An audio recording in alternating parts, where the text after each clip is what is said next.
오늘 강연 주제는 이제 고약한 내비게이션 계속해서 풍연심이라는 것을 한번 소개해 드리겠습니다. 서양도 마찬가지고 동양도 그렇고 신화시대에 굉장히 많은 지금으로는 알 수 없는 그런 이상한 동물들이 사실 많이 나옵니다.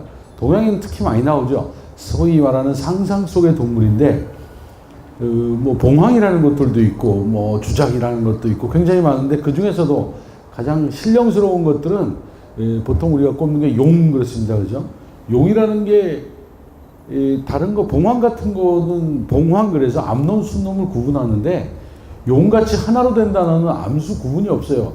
그만큼 아마 신령스러운 존재라고 보는데 보통 동양에서 용 그러면 임금을 상징하는 게 많습니다. 그래서 용자가 들어간 건 다 임금하고 관련돼 있죠.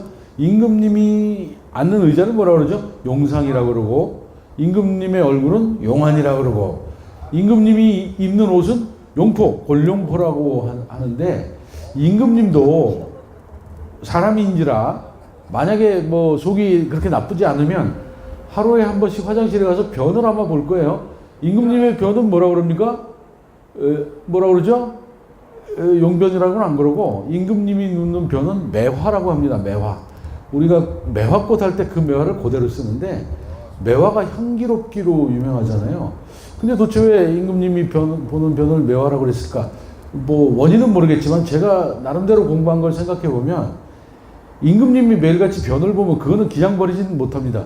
그 변은 항상 궁녀들이 보고 뭐 색깔이나 뭐 문제가 있는 것 같으면 어이들이 와서 맛도 보고 해야 되는 게 임금님의 변인데 매일같이 그런 임금님의 변을 보는 사람 입장에서 그거를 매화처럼 향기롭다고 생각해야지 냄새 난다고 생각하면 그거 할 짓이 아니거든요. 아마 그래서 매화라고 붙이지 않았다는데 우리나라 최근도 매일같이 남의 변을 10년은 들여다봐야 박사를 따는 전문의를 따는 의사들이 있습니다. 기생충학 박사들이 그렇다고 그래요. 근데 그런 분들이 그걸 아닐 말로 똥이라고 생각하면 힘들어서 못할 것이고 아마 매화처럼 향기롭게 생각해서 매화가 아닌가 그런 생각이 드는데 세상에는 그런 험한 일을 하는 사람들이 많이 있죠.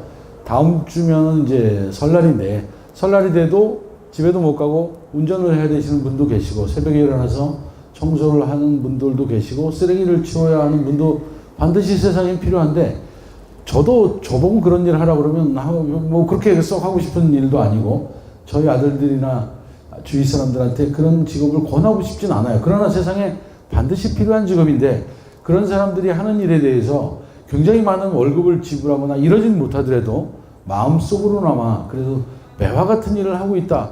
이렇게만은 좀 생각해 줘야 되지 않나 뭐 이런 생각을 해봅니다. 그러면서 이제 상상 속의 동물 중에 이름이 한자로 끝나는 게 또 하나 있는데 기라는 동물이 있습니다. 기. 나눠주신 교재에 이렇게 보시면 기가 어떻게 생긴 동물이냐면 맨 왼쪽 상단에 있죠. 소처럼 생겼는데 뿔이 없습니다. 이마에 뿔이 없고 다리가 하나뿐이 없습니다. 그래서 무각일족이라는 동물인데 이 동물은 천하에 딱 3마리가 있었다고 그래요. 한 마리는 치우천왕이 잡았다고 그러고 한 마리는 진시황이 잡았다고 그러는데 이 동물의 특징이 뭐냐면 이 동물의 가죽으로 북을 만들고 이 다리뼈 가지고 북채를 만들어서 한번 뻥 치면 북소리가 500리를 갔다고 그래요.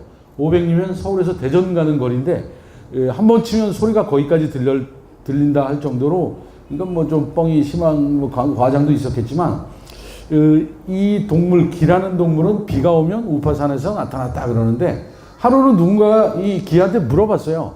혹시 너는 세상에 뭐 부러운 게 없냐 그랬더니 기가 대답하기를 부러운 게 하나 있다. 그게 뭐냐 그랬더니 난 지네가 부럽다. 왜 부럽냐 그랬더니 나는 다리가 하나인데 저 지네는 다리가 100개쯤 되니까 얼마나 부럽냐. 그럴 수도 있겠다. 그걸 한문으로 기연현이라고 합니다. 기는 지네가 부럽고. 그 지네한테 또 물어봤어요. 다리가 100개 달린 너는 혹시 부러운 게 없냐 그랬더니 지네가 하는 말이 나는 뱀이 부럽다 그랬어요. 왜 그러냐 그랬더니 아니 나는 발을 100개를 다 움직여 앞으로 가는데 뱀은 저 발도 한 개도 없는 게 앞으로 잘만 가더라. 그래서 나는 뱀이 참 부럽다. 그래서 그거를 한자로 현연사 지네는 뱀이 부럽고. 또 뱀한테 물어봤어요. 너는 혹시 뭐 부러운 게 없냐 그랬더니 나는 바람이 부럽다. 왜 바람이 부러워 그랬더니 아니 나는 몸을 한참 움직이면서 저 앞으로 가야 되는데 바람은 휙 하니까 별로 저기 가 있더라. 그래서 나는 바람이 참 부럽다. 한자로는 사연 풍 그렇습니다. 그리고 바람한테 또 물어봤어요. 너는 혹시 뭐 부러운 게 없냐 그랬더니 나는 눈이 부럽다.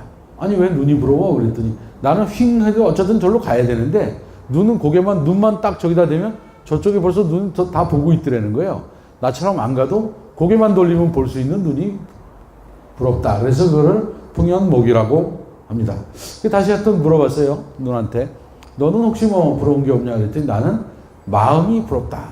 아니 왜 마음이 부러워? 그랬더니 내가 눈만 대면 다 볼 수는 있는데 산 너머는 볼 수가 없고 사람의 마음속도 볼 수가 없는데 마음으로는 산 너머도 다 볼 수가 있고 사람의 마음속도 볼 수가 있어서 난 마음이 부럽다.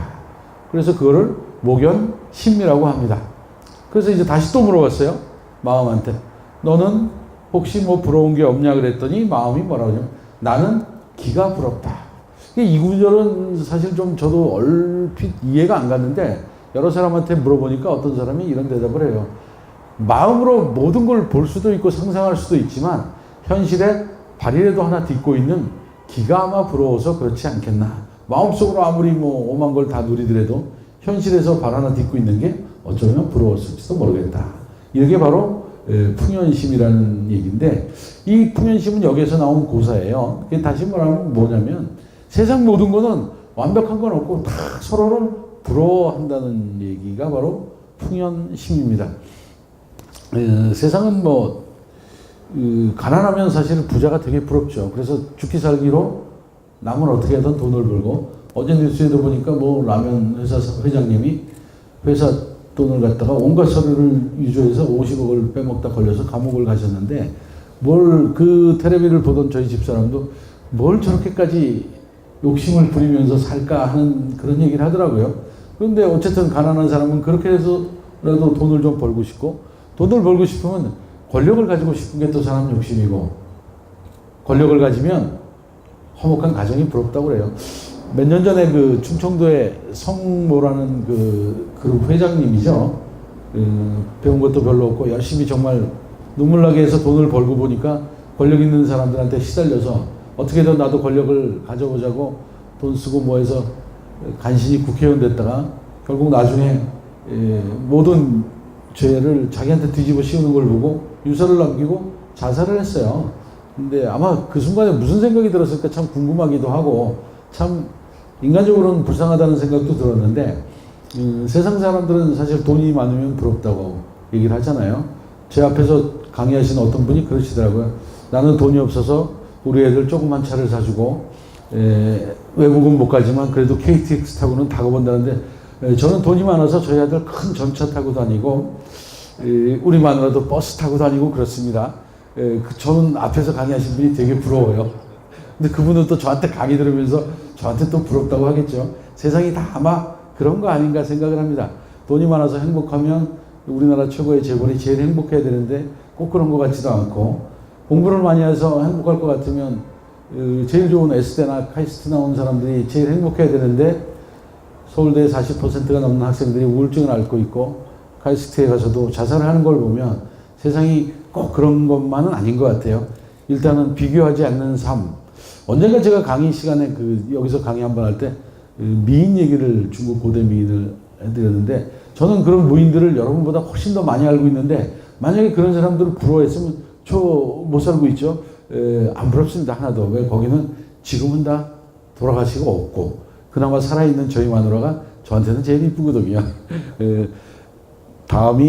다음 주가 명절이죠. 설날인데 설날 가족들하고 한번 이런 한시를 읊어보시면 어떨까 싶어서 뒤에 한시 한 편 적어놨는데 내 마음의 한시라고 있습니다. 온산에 눈 쌓이고 병든 늙은이 하나 인간 세상 만사가 모두 다 호사로구나. 오직 바라노니 봄이 오면 형제들 모두 모여 뜰 가득한 꽃나무 밑에서 봄바람에 취할 수 있기를. 그런 시입니다. 명절 되면 온 가족이 모이겠죠. 모여서 비록 가진 건 없지만 가진 권력도 없지만 따뜻한 떡국 나눠 잡수시면서 형제들 다 이렇게 모일 수 있는 걸 정말 감사하게 생각하고 형제들하고 더 많은 우애와 막걸리 한잔 나눌 수 있는 새해가 되시기를 바라겠습니다. 오늘 강의 여기서 마치겠습니다. 감사합니다.